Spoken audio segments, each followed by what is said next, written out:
This is book 5 of a 52 book series. Book 5 is Faith and Finance, The Basic Financial Victory by Timothy J. Winters. This book was pretty, it was a pretty good book. This book was about, like what it says, faith and finance. So it's pretty much how to create a financial plan from a biblical perspective. I've never read anything from the author before, but from what I've read in this book, he does connect biblical narrative to finances. So I think this is a good book for anyone to get a base into.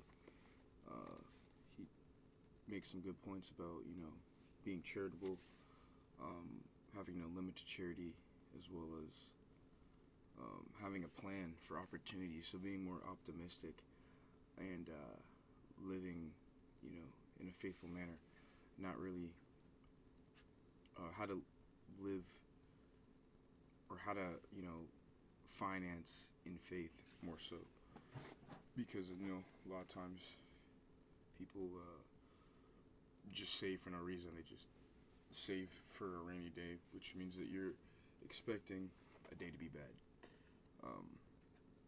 But a person of faith expects for a good day to come and for an opportunity to happen. So kind of talks about that, talks about debt and how to stay out of debt, and what is good debt, what's bad debt, why you don't want to be in debt, how to, use the stock market correctly, things like that. So it's a pretty good book. Has some pretty good points, and I would recommend it. It's like a 4 out of 5 stars. So yeah, again, pretty refreshing. It was only like 60 pages or so. So like I said in the last one, smaller books are good for the challenge because they just allow you to kind of get some momentum and keep your mind fresh, so you're not getting fatigued with reading longer literature and having to think. And also, it's pretty straightforward. I think another thing that really helps the challenge is if you mix in books that are more straightforward. I think I was talking about this in the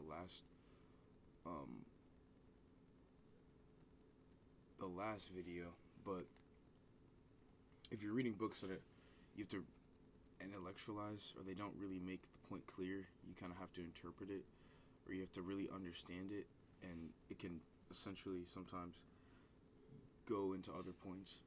Books that are pretty straightforward, tell you, kind of like the self-help,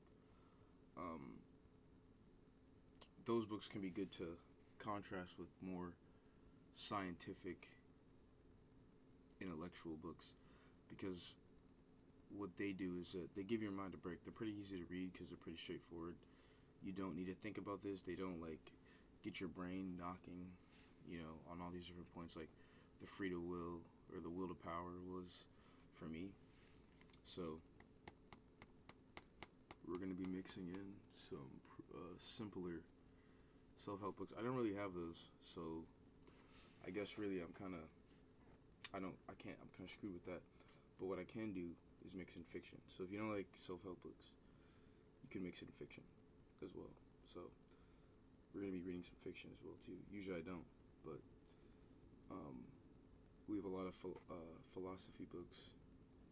We have some history books we have to get into. Some religious books. And so these are really deep.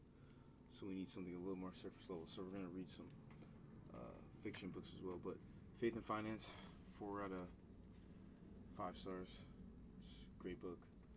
It was pretty good. So yeah, that's book 5.